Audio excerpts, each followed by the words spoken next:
If you have a banking app, a password manager, or a private messenger on this device, you are operating on a deadline, and that deadline is tighter than you think. Most experts will tell you quantum computers won't break encryption for another decade. They are technically right, but they are practically wrong. Because the attack that ruins your life in 2030 is already happening right now, today, while you watch this video. They just opened the vault they stole from you 5 years ago. Intelligence agencies and criminal syndicates aren't waiting for a quantum computer to be built. They are simply recording everything. Right now. Imagine sending a locked safe through the mail. The thieves can't open it yet, so they just steal the safe and store it in a warehouse. They are stacking up millions of these safes. Your emails, your medical records, your crypto keys, they are waiting for Q-Day. The moment a quantum computer becomes powerful enough to shatter the RSA encryption protecting that safe.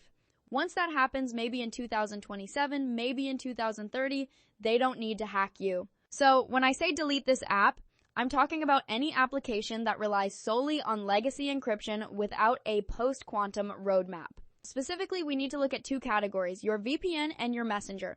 Most VPNs use a handshake protocol that is vulnerable to this harvest attack. If you are using a free, outdated VPN thinking you're invisible, you're just neatly packaging your data for future decryption.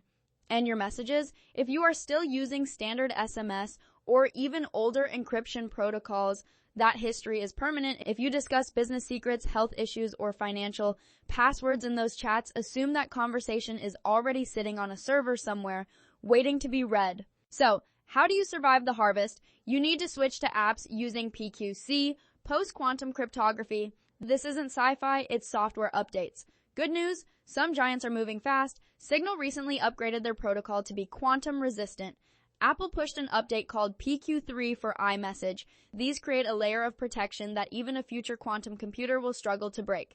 Your job today, audit your phone. If your password manager or secure vault hasn't announced a PQC upgrade, it's time to find a new one. Do not be the last person holding a lock that everyone else has a key to. The quantum age isn't about faster computers. It's about the end of secrets. Stay encrypted.